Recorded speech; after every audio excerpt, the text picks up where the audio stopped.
আমি মাওলানা আব্দুর রাজ্জাক। আমি মজিদুল মাদ্রাসার একাধারে 24 বছর আমি ওই মাদ্রাসার মুহতামিমের দায়িত্ব পালন করি। তা সেখানে একটা প্রতিষ্ঠান খুব পরিস্থিতি লাভ করে। 14 জন স্টাফ, শিক্ষক, 2 জন বাবুর্চি, 250 ছাত্র নিয়ে মাদ্রাসার সুন্দরভাবে পরিচালনা করতাম।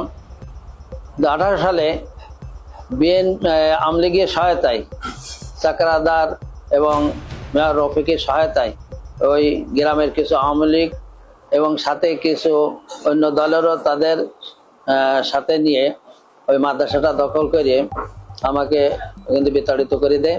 আর আমি আজকে এই ভিডিওর সামনে আসার একটা উদ্দেশ্য যে ওখানে অনেক জায়গা জমি সব আল্লাহ পাক আমার হাত দিয়ে করাইছে, যদিও আমি ওখানে এখন নেই, এখন দায়িত্বে নেই, কিন্তু ওখানে একটা জমি আমি প্রায় 15 সালের দিকে ওই গ্রামে ইসাক মহল আছে, ইসাক মহলের কাছ থেকে আমি 6 শতক জমি কিনি।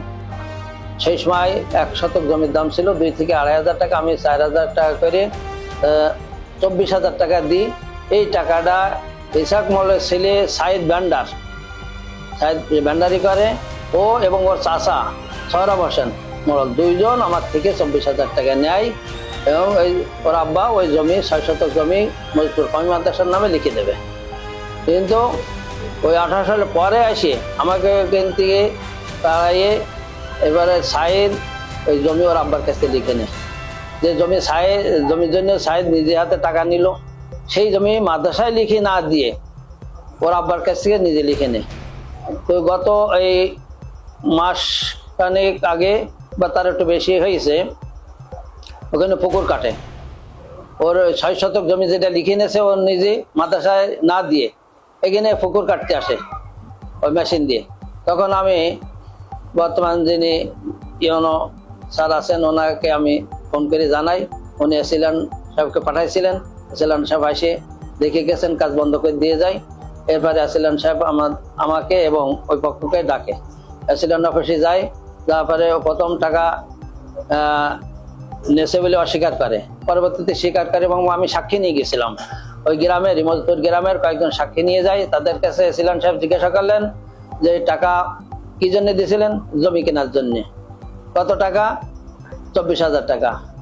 তা আপনারা জানেন? হ্যাঁ, আমরা জানি সব।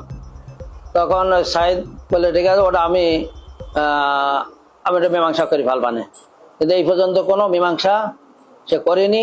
আমার একটা জোরালো দাবি, এই যে আমি ওদেরকে ওই সময় 24,000 টাকা দিছি, জনগণের থেকে নিয়ে বিভিন্ন জায়গা থেকে কালেকশন করে দিছি মাদ্রাসার জন্য জমিটা নেব তাই।